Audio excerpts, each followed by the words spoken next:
Para melhor compreensão do ouvinte, irei contar um pouco da minha vida.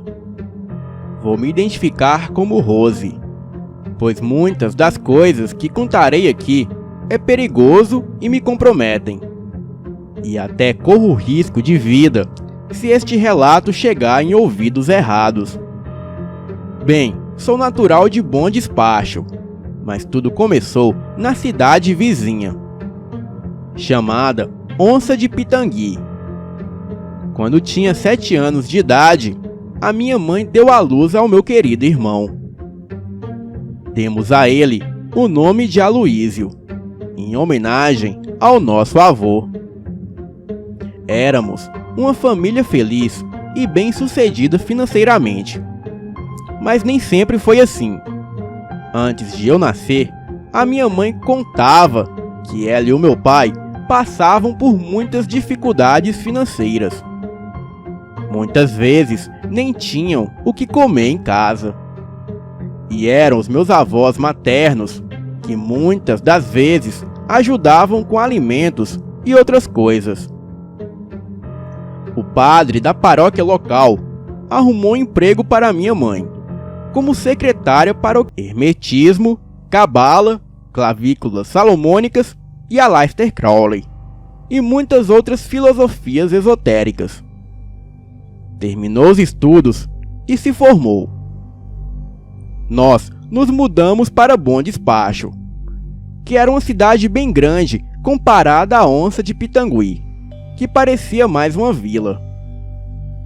Quando os meus pais se mudaram para Bom Despacho, a minha mãe já estava grávida de mim.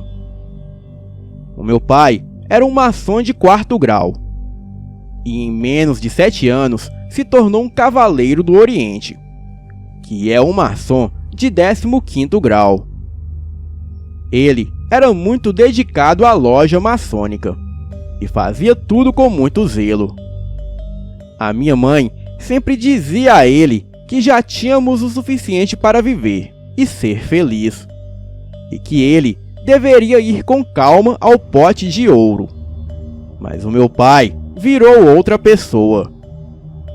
É incrível como o dinheiro muda as pessoas.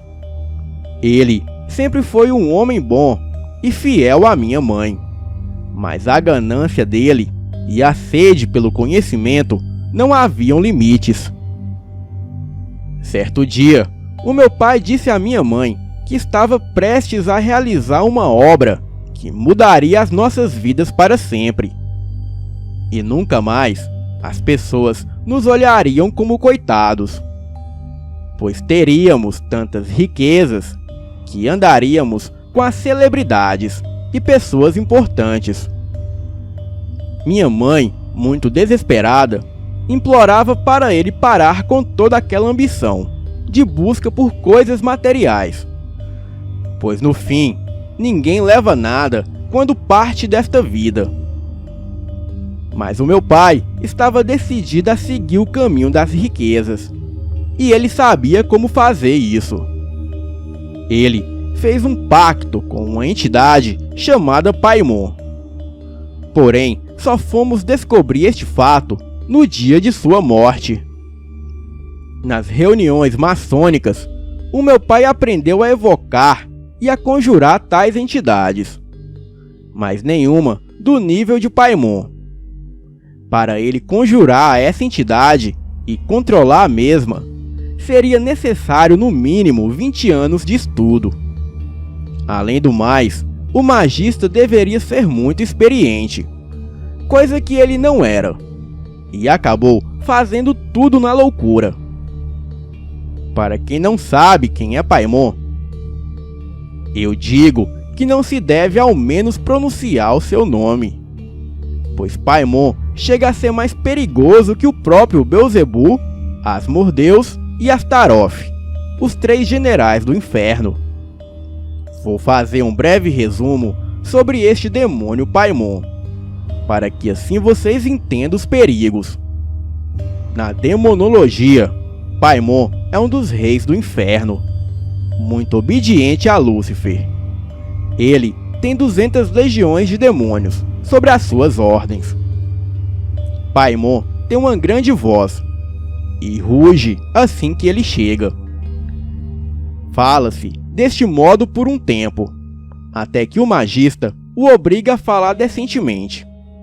Ele responde claramente às questões em que é solicitado. Quando o magista invoca este demônio, ele tem de olhar para o noroeste, pois é de onde tem a sua casa. E quando Paimon aparece, ele deve ser autorizado a pedir o que ele deseja e ser atendido, a fim do magista obter o mesmo dele. Paimon ensina todas as artes, ciências e coisas secretas. Ele pode revelar todos os mistérios da terra, do vento e da água, o que a mente é e tudo que o magista quer saber. Paimon dá bons conselhos e dignidade. Ele também prende qualquer homem sobre a vontade do magista. Se Paimon for chamado só, alguma oferta ou sacrifício deve ser feito, e ele irá atendê-lo.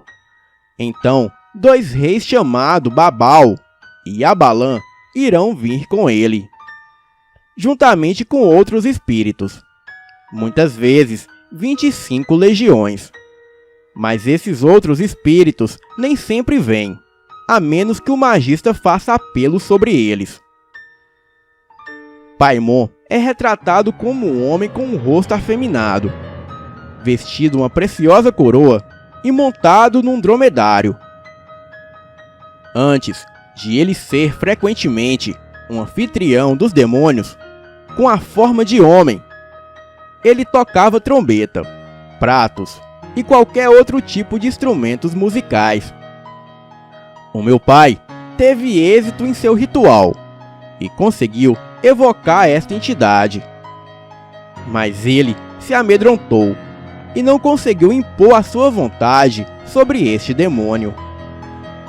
Então, essa entidade disse ao meu pai que daria sim muitas riquezas a ele, inclusive outras coisas solicitadas pelo meu pai que permanecem em segredo até hoje.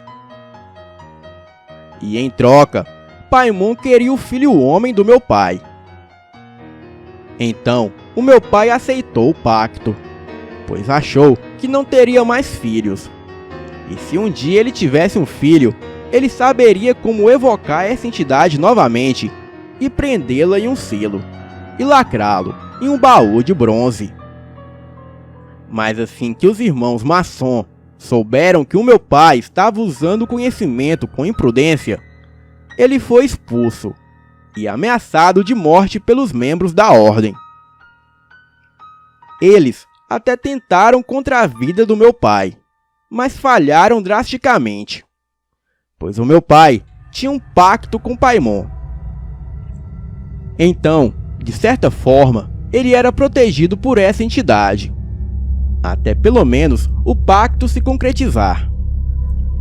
Mesmo não frequentando mais a ordem, ele comprou um caminhão e uma vaga na Fiat de Betim, cidade metropolitana de Belo Horizonte.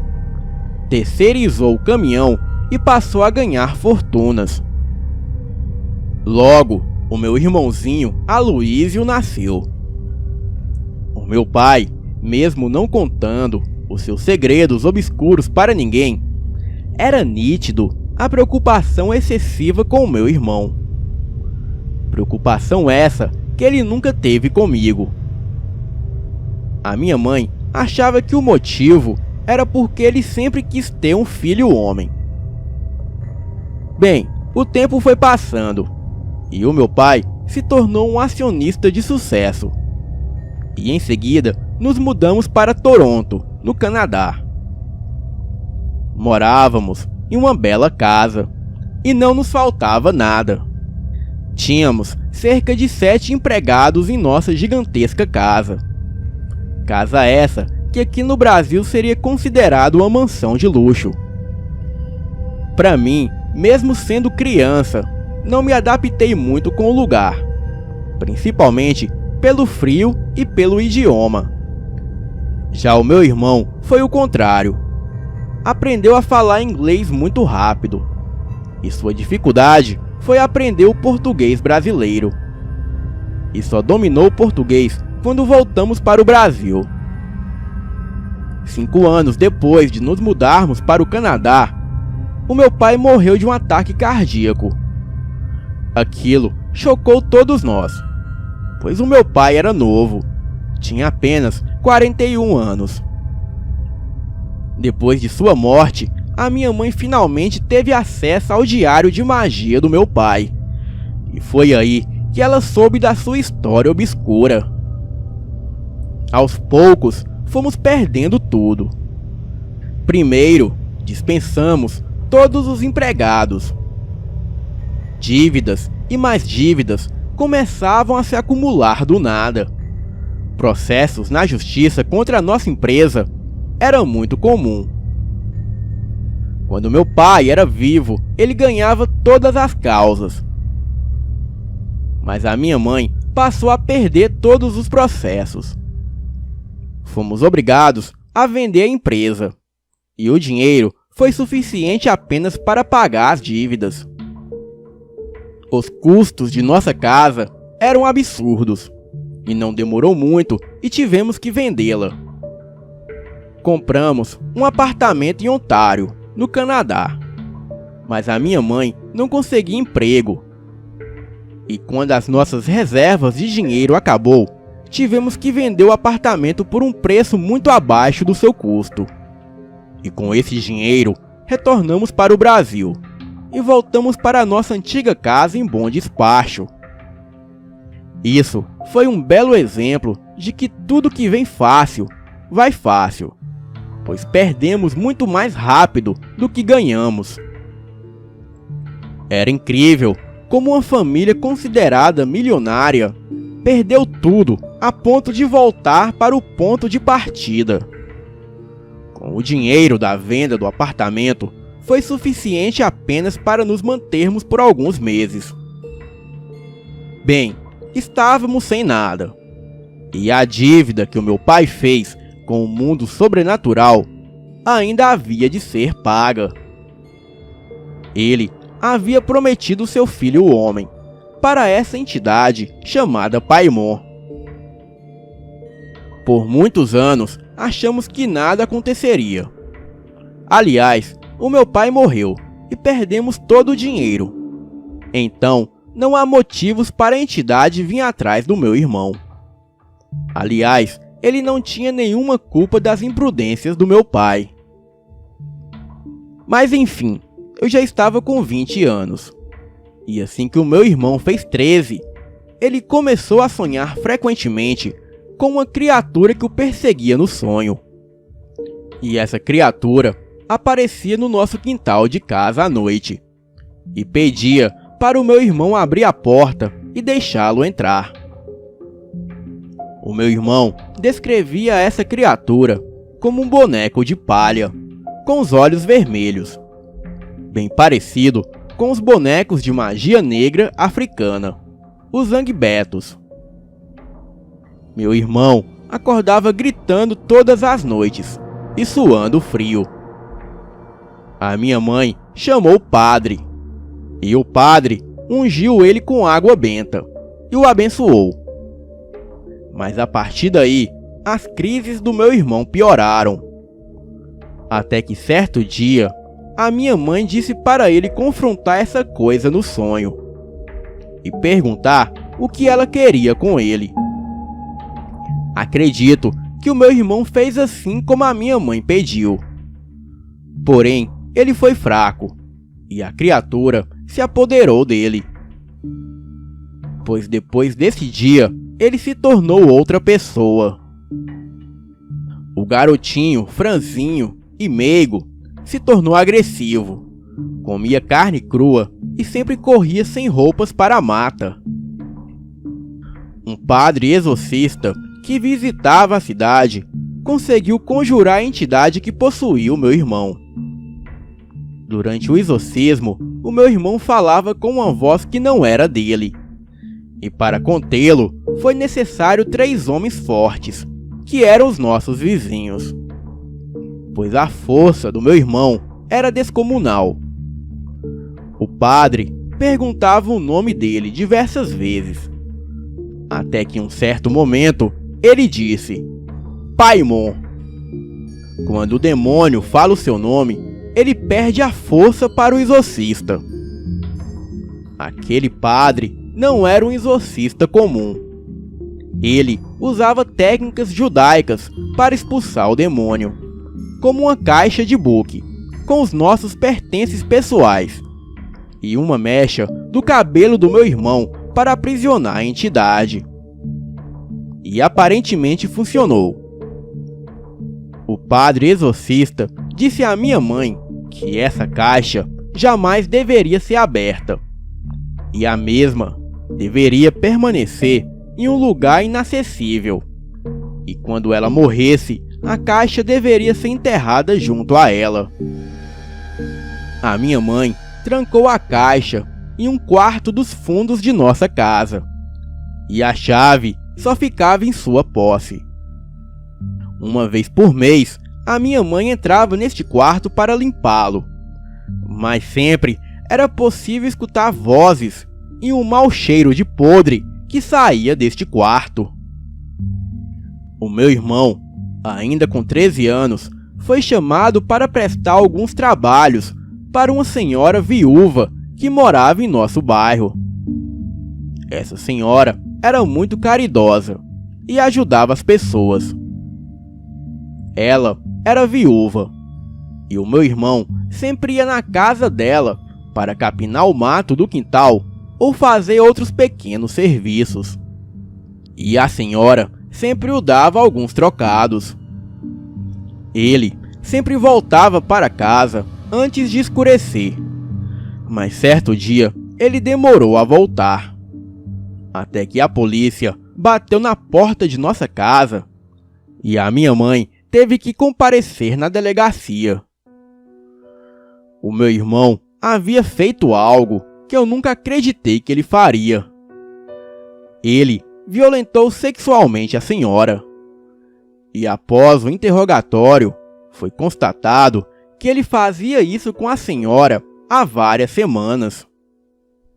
Mas de alguma forma, ela gostava, pois o meu irmão, com apenas 13 anos, conseguia fazer todos os tipos de sodomia com ela, coisa que ela nunca experimentou em toda a sua vida com nenhum outro homem. Mas o dia que ela se recusou a ter relações com ele, o meu irmão fez contra a sua vontade e ela ficou machucada.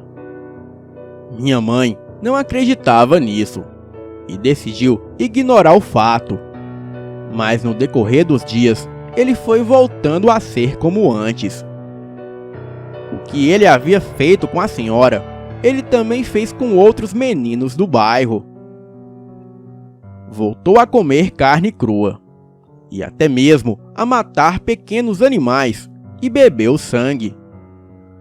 A minha mãe, com uma forte suspeita, abriu o quarto onde estava a caixa com o demônio aprisionado.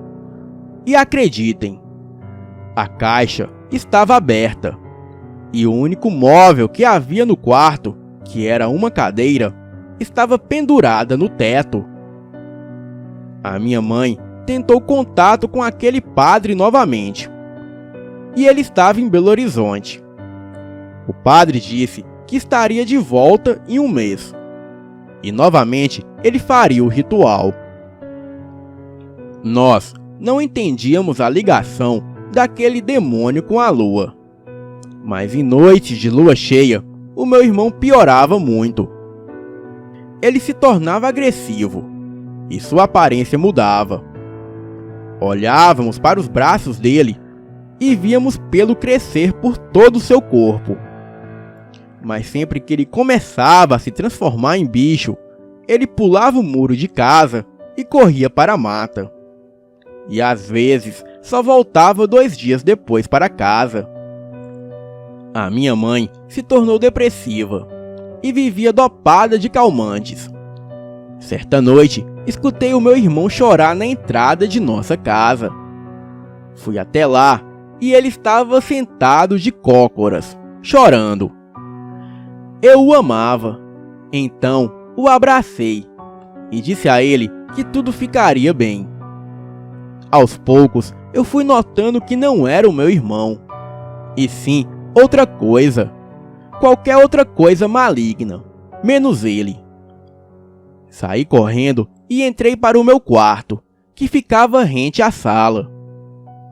A luz da sala estava acesa, e eu estava deitado em minha cama com o cobertor até o queixo, apenas observando. De repente, vi uma sombra passando pela parede da sala. Era a sombra de um enorme cão negro que andava de 4 patas. A sombra era mais escura que a própria escuridão. Porém, os olhos da sombra eram vermelhos. Aquela sombra foi se aproximando mais e mais. E realmente eu achei que veria a criatura que projetava aquela sombra. Mas para o meu espanto, aquela sombra era projetada pelo meu irmão. Ele passou pela sala, parou, olhou para o meu quarto em minha direção e em seguida desmaiou. Poucos dias depois, o padre exorcista apareceu em nossa casa. O meu irmão estava tranquilo, vendo TV. E sem saber que o padre havia chegado, ele começou a urrar e correu de 4 pelas paredes da casa. Quando presenciei aquilo, eu não sabia se estava ficando louca ou que o meu irmão de fato estava possuído pelo próprio diabo. Foi muito difícil conseguir contê-lo. O padre jogava água benta nele, e a água escorria nele como sangue. O exorcismo nele foi um processo muito difícil e cansativo. O exorcismo durou 3 dias, e aos poucos ele voltou ao normal. Perguntamos ao padre se deu certo, e para o nosso desespero, o padre disse que infelizmente não. Que a entidade só deu mesmo uma trégua, pois o demônio era muito poderoso e voltaria novamente em alguns dias, e muito pior. Meu irmão passou muitos anos sob a influência deste demônio, então já não era possível fazer mais nada. O padre simplesmente pegou a sua bolsa e nos desejou boa sorte. A minha mãe implorou para o padre fazer alguma coisa, e ele disse que fez tudo ao seu alcance, pois até mesmo o peito. Eu cravei a faca em seu pescoço. Ele começou a se engasgar no próprio sangue, até que parou de respirar. Eu gritei muito, amaldiçoei a Deus, gritei. Entrei em casa e comecei a quebrar tudo. Bati a minha cabeça violentamente contra a parede, com muita fúria, até desmaiar. Acordei sedada e algemada em um hospital. Peguei 13 anos de pena, em regime fechado, e 2 anos em regime semiaberto. Achei a minha pena muito pouca para o crime bárbaro que cometi. Mas ao mesmo tempo sabia que livrei o meu irmão daquela maldição.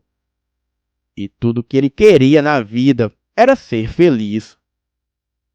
Após sair da prisão, fiz vários acompanhamentos com psicólogos. E por fim, me aposentei por uma série de problemas, como depressão, bipolaridade e esquizofrenia. Passei a frequentar um terreiro de Umbanda e fui curada, mas as marcas em minha alma nunca desapareceram. Me casei e tenho um casal de filhos. E o menino eu coloquei o nome de Aloísio, em homenagem ao meu irmão que tanto amei. Vocês aí que pensam em fazer pactos por dinheiro, eu só dou um conselho. Tudo na vida é vaidade e tudo passa. O certo é preparar o nosso espírito para a vida futura, e não preparar a nossa carne, pois a mesma envelhece e morre. E como já dizia o rei Salomão, a corrida não pertence aos ligeiros, nem a batalha aos poderosos, e nem mesmo o conhecimento pertence aos sábios. Mas o tempo e o imprevisto sobrevêm a todos. Boa noite.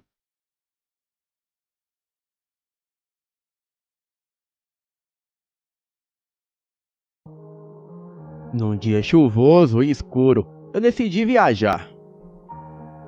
Eu estava no meio do nada, quando meu carro parou de repente.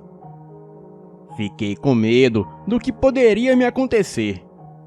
E logo avistei uma casa, um pouco distante do local onde eu estava, mas decidi empurrar o carro até aquela casa grande que ficava em um sítio. Bem, mesmo estando de noite, não estava tão tarde. Era por volta de 22 horas, e a lua cheia clareava todo o caminho daquela estradinha de terra, cercada de mato. Na estradinha havia um pequeno declive, então era fácil empurrar o meu Fusca. Bem, quem já teve Fusca deve imaginar a irritação que ele causa. E depois de muito esforço, e ali empurrando o Fusca por 5 minutos, eu comecei a ouvir uivos vindo de dentro da mata ao lado. Os uivos pareciam longe, mas não me assustei. Pensei que talvez fosse um cachorro do mato. Mas o incrível é que os uivos foram se intensificando, e pude notar 3 uivos diferentes. Continuei o meu caminho até chegar na casa. Então bati na porta e uma velha senhora de olhar simpático me atendeu. Contei a ela o que havia acontecido e não tinha onde dormir. Então ela me ofereceu um quarto e um prato de comida. Percebi um gosto estranho na carne. Não estava ruim, porém estava com um gosto forte e um sabor parecido com carne de porco, embora com uma textura um pouco mais dura. Perguntei à velha que carne era aquela, e ela disse que era javali. Resolvi não pensar muito sobre aquilo, e então fui para o meu quarto depois da refeição. A noite estava muito fria, e pude notar que os uivos se aproximavam cada vez mais da casa. Cheguei até a pensar que talvez aqueles cães estivessem me perseguindo. Me levantei, abri a janela e olhei pela imensa escuridão, mas nada pude ver. E apesar de ser lua cheia, o tempo havia se fechado com nuvens pesadas cobrindo a lua. Tentei ignorar aquilo. Voltei a me deitar e fui dormir. Até certo momento, tudo estava muito quieto, quando de repente, uma porta bateu com muita força. Eu me levantei assustado para ver o que era, e não tinha certeza se realmente o barulho foi de uma porta que se bateu, ou um trovão, pois naquele momento, uma forte tempestade caía lá fora. Andei pela casa toda e não vi ninguém.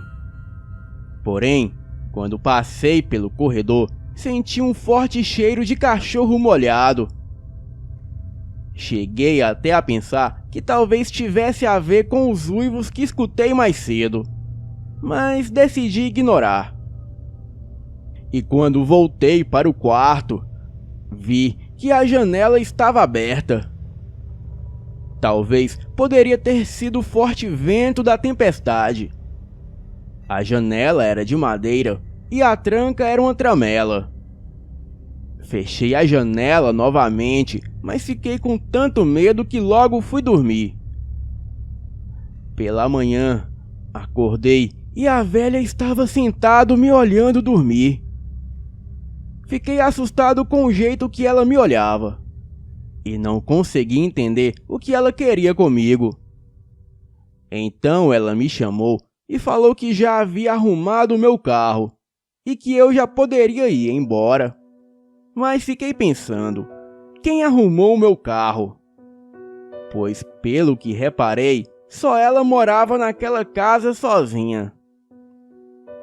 Bem, mas eu não tinha certeza.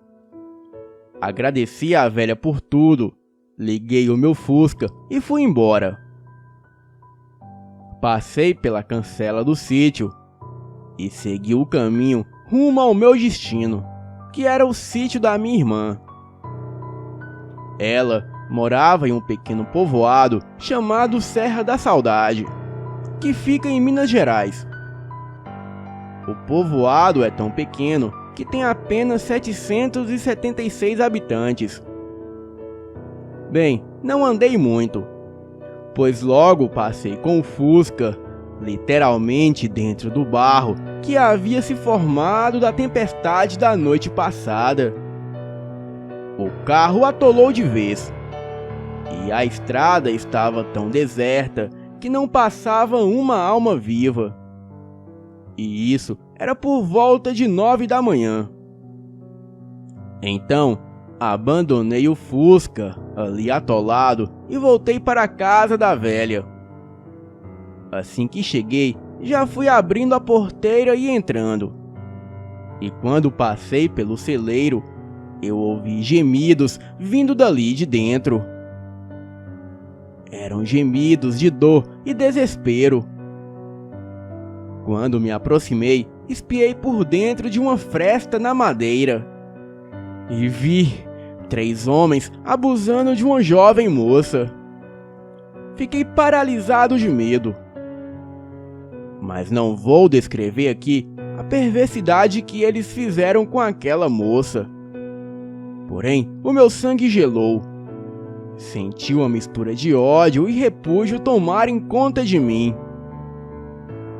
Mas eu nada podia fazer, pois estava no meio do nada e não podia chamar ajuda, pois eram 3 homens fortes. Talvez até 2 eu pudesse fazer alguma coisa, pois mesmo com os meus 37 anos naquela época, eu tinha um físico atlético. Saí dali e segui o caminho de volta até o meu carro.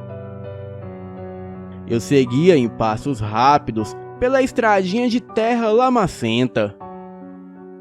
Me lembro que na metade do caminho, eu dei de cara com a velha saindo de dentro do matagal que ficava na beira daquela estradinha. Ela estava completamente nua. Tentei disfarçar o meu nervosismo do que eu havia acabado de presenciar no celeiro do sítio dela. Eu tenho um certo grau de sensibilidade espiritual e tenho o Exu Tranca-Rua como guia. E alguma coisa me dizia que ela estava ciente de tudo aquilo que acontecia com aquela pobre moça. A velha percebeu meu nervosismo, mas para minha sorte, ela entendeu que era pelo fato dela estar nua.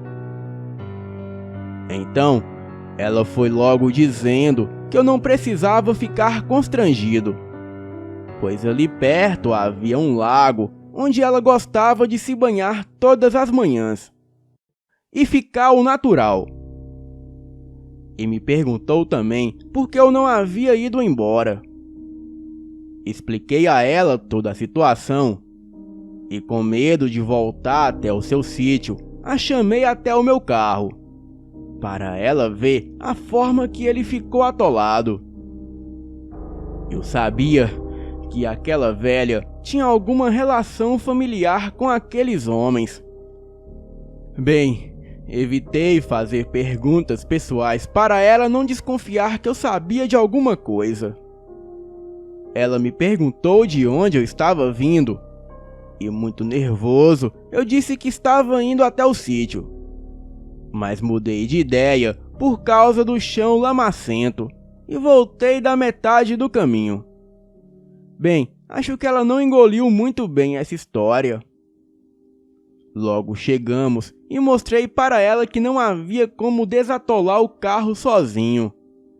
E foi aí que ela me pediu para acompanhá-la até o seu sítio, pois ela iria pedir a um dos seus filhos que me ajudassem a tirar o carro do barro.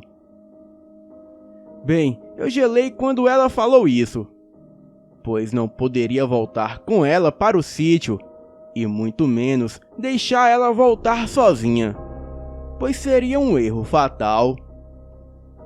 Perguntei a ela onde estavam as suas roupas, e ela disse que estava em casa, pois como não é muito de passar pessoas por aquela região, ela não se importa muito em sair nua para o seu banho matinal.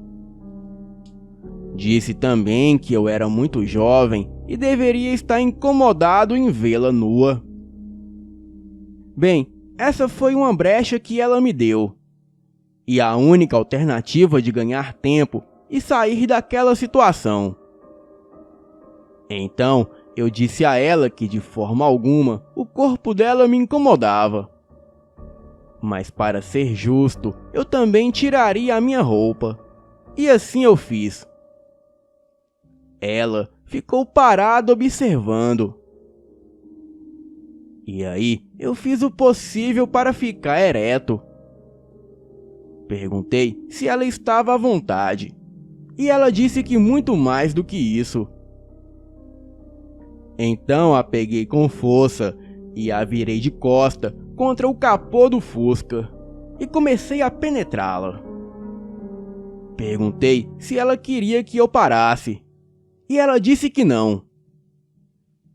E quanto mais tempo eu ganhasse naquela situação, melhor seria para mim.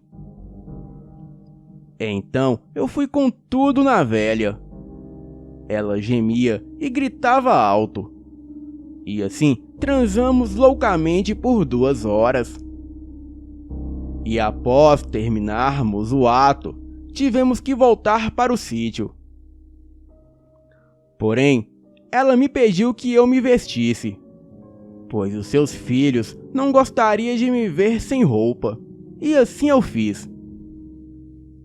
Bem, eu fingi que estava apaixonado pela velha.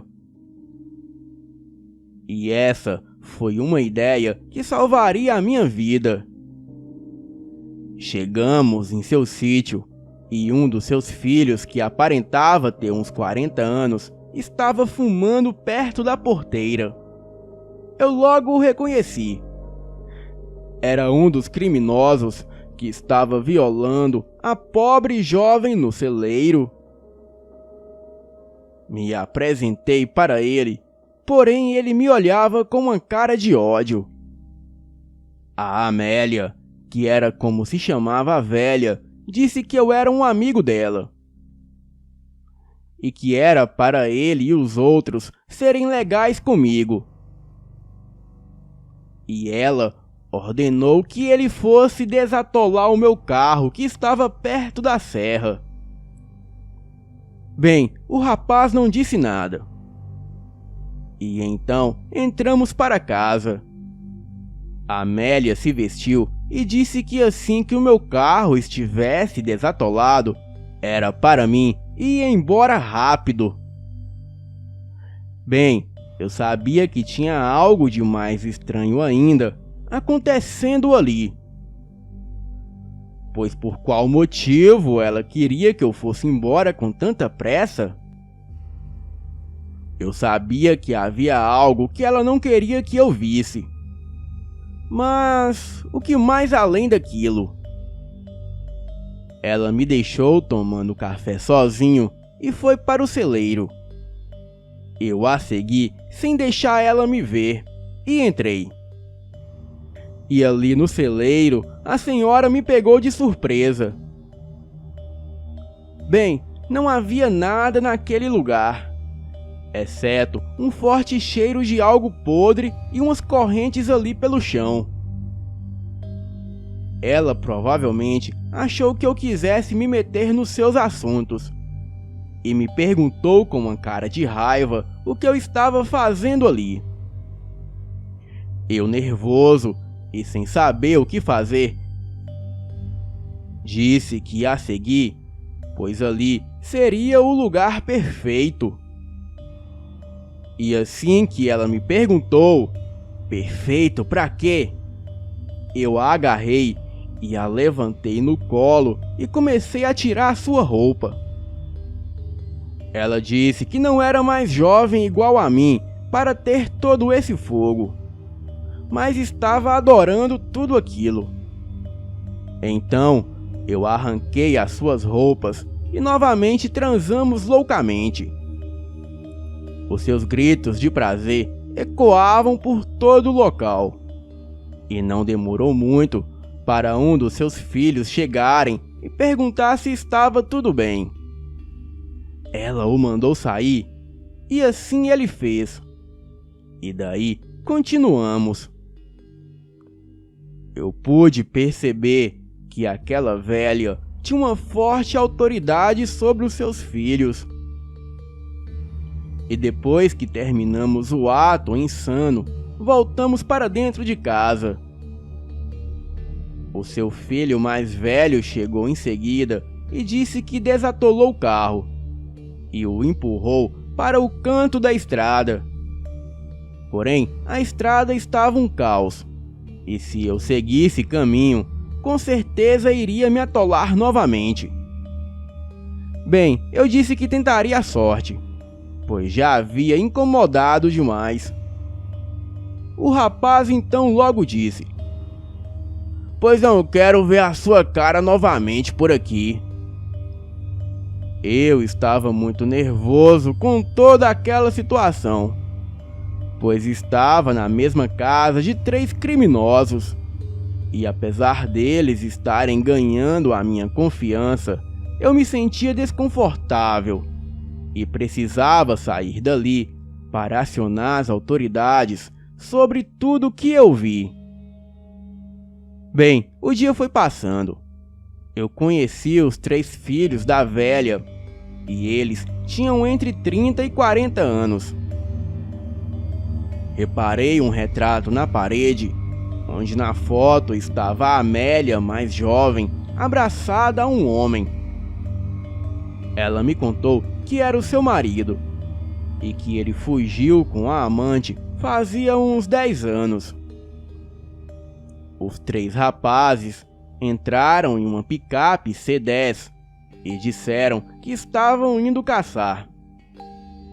Bem, o dia se passou normal. E quando eu tive uma brecha sozinho na casa, eu fui até a cozinha, apanhei uma faca e a escondi na cintura. Durante a noite, eu fui jantar. E novamente eu comi aquela carne dura com gosto forte, mas até que estava bom. Eu fui dormir e a velha apareceu no meu quarto completamente nua.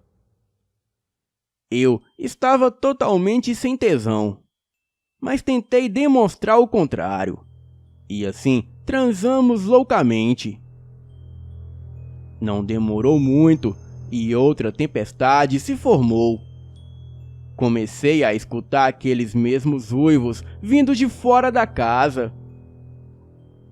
A velha estava dormindo.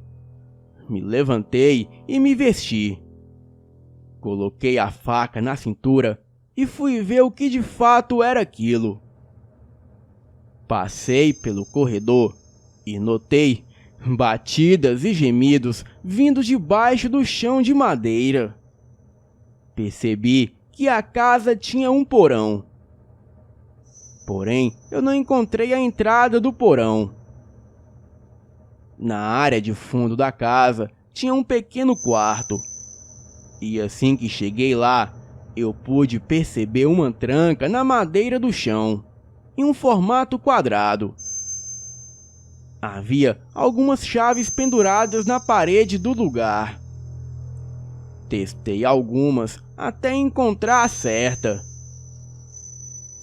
Desci as escadas daquele lugar escuro e logo acendi a luz que ficava em uma cordinha bem abaixo da lâmpada. E assim que a luz clareou todo o lugar, a cena que eu vi era de desespero. No fundo do porão, havia um velho acorrentado pelo pé, todo barbudo e muito sujo. Ele estava nu e parecia se alimentar de restos de comida. Ele não se importou com a minha presença ali. E eu fiquei estático, apenas o observando. Logo percebi que era o homem do retrato, a quem a Amélia se referia como seu marido. E pasmem, ele estava se alimentando de partes de um corpo humano, braços, pés e cabeça. Bem, como a cena que eu vi é pesada, eu não vou dar detalhes. Mas percebi que a pessoa morta era a jovem que vi mais cedo sendo abusada no celeiro. Tentei correr dali, mas em seguida a porta do porão foi trancada por alguém lá em cima. Comecei a orar e a pedir a proteção do meu Exu guardião. Ele disse na minha cabeça que eu não deveria hesitar em usar a faca, pois a minha vida dependeria disso. E o que estava ali fora eram criaturas do mundo dos homens, seres que não deveriam existir na minha realidade. Eram bestas que viviam entre nós, assim como os nefilins nos tempos bíblicos. Uns 10 minutos depois, eu escuto passos e a porta se abre. Coloquei a faca na parte de trás da cintura e subi as escadas. Lá em cima estava a velha. Ela disse que precisávamos conversar. Ela saiu andando e eu a seguir sem dizer uma palavra. E assim, fomos até o alpendre e lá estavam os seus 3 filhos.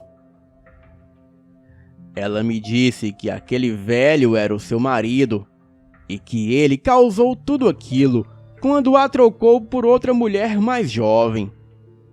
E esse é o motivo que ela não gosta de moças jovens. Então, os seus filhos as caçam pelas redondezas. Até mesmo pessoas desavisadas que, igual a mim, que batem em sua porta com problemas mecânicos no carro. Então, como eles vivem isolados, se adaptaram a se alimentarem de carne humana. Principalmente os seus filhos, quando se transformam em criaturas bestiais. Naquele momento, eu pude ter certeza que a carne que eu comi no almoço e no jantar era carne humana. Em seguida, ela me disse que eu logo entenderia tudo. Um dos seus filhos me disse que daria mais ou menos 1 minuto para que eu corresse, pois os 3 iriam me caçar. Em seguida, eu percebi que os olhos deles foram mudando de cor. Os 3 filhos dela se abaixaram e começaram a gritar. Aquela cena foi muito terrível. Das suas peles saíam tufos de pelos negros, enquanto seus corpos cresciam e suas roupas rasgavam. Não fiquei ali para presenciar a cena e saí correndo em meio à tempestade. Corri como um louco e logo cheguei na caminhonete que estava parada perto da porteira do sítio. Para minha sorte, a porta estava aberta, porém as chaves não estavam ali. Tranquei a porta e fiquei ali, em silêncio. E logo apareceram as 3 criaturas, uma mais horripilante que a outra.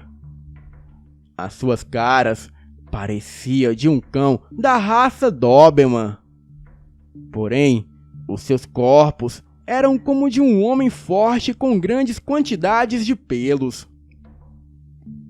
Aquelas criaturas possuíam garras e tentavam a todo custo arrancarem a porta da caminhonete. E assim conseguiram. Um deles cravou as garras no meu braço e me tirou de dentro da caminhonete. Fiquei ali no chão chorando e sangrando sem poder fazer nada. Logo percebi que a velha se aproximava e ela veio até mim e disse: por isso havia te mandado embora, porque até gostei de você, mas agora você sabe demais. Ela falou com uma voz muito triste e vingativa que eu deveria morrer. E foi aí que a voz do meu Exu guardião veio na minha cabeça e disse que era a hora de usar a faca. Em um rápido movimento, peguei a faca da cintura e cravei na jugular da velha. Aquelas criaturas entraram em desespero. Começaram a uivar e a granir, circulando o corpo da velha que agonizava no chão. Me levantei e corri dali como se não houvesse amanhã. Logo cheguei no meu Fusca e fiquei surpreso que as criaturas não me seguiram. Mas eu tinha certeza que eles viriam atrás de mim, pois ainda escutava aqueles uivos de dor. Pedi a proteção do meu Exu e que o meu carro não atolasse novamente. E por um milagre, em meio àquela tempestade, ele não atolou.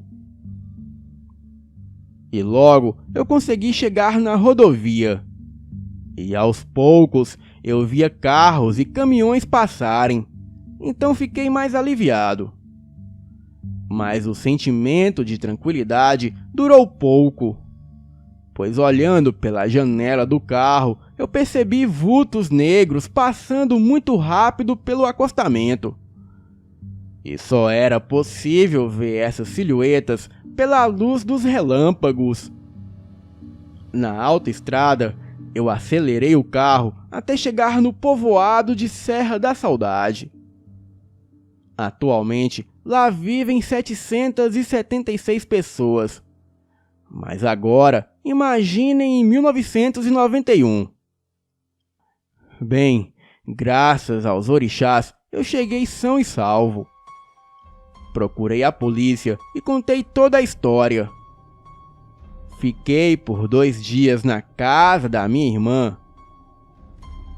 E toda noite eu escutava aqueles uivos próximos da casa da minha irmã. O tempo passou e eu não recebi nenhum retorno da polícia. E nunca mais eu me atrevi a voltar para aquele lugar. Peguei um trecho longo para voltar para a minha cidade, em Nova Serrana. E logo me mudei de lá para Belo Horizonte, pois Nova Serrana fica bem perto de onde ocorreu o fato. Algumas semanas depois, eu assistindo TV à noite em meu apartamento em Belo Horizonte, eu sou surpreendido pela campainha tocando. Bem, eu não esperava ninguém àquela hora da noite. Abri a porta e me deparei com 2 homens de terno preto. Eles se identificaram como federais e me pediram para contar toda a história do que aconteceu comigo lá na região de Serra da Saudade. Comecei a falar uma versão mais realística dos fatos, sem envolver lobisomens. Mas para minha surpresa, e me disseram que não queriam saber de velha, de refém no porão e nem de quem eles matavam ou eu matei. Pois eles queriam mesmo era saber sobre os lobisomens. Quantos eram e como eles eram, e também como se transformavam. Fiquei surpreso, pois finalmente alguém estava ali para ouvir a verdade. Então eu contei tudo a eles. E antes deles irem embora, eu perguntei se eles eram civis, federais ou do exército. Eles olharam para trás, mas não responderam a minha pergunta e foram embora. Durante a minha conversa com eles, eu percebi que um sempre chamava o outro pelo código. Era Agente 236 e Agente 457. Bem, na época eu não sabia. Mas hoje eu sei que esses homens são da DSCOB, o famoso Departamento de Contenção Obscura. Boa noite.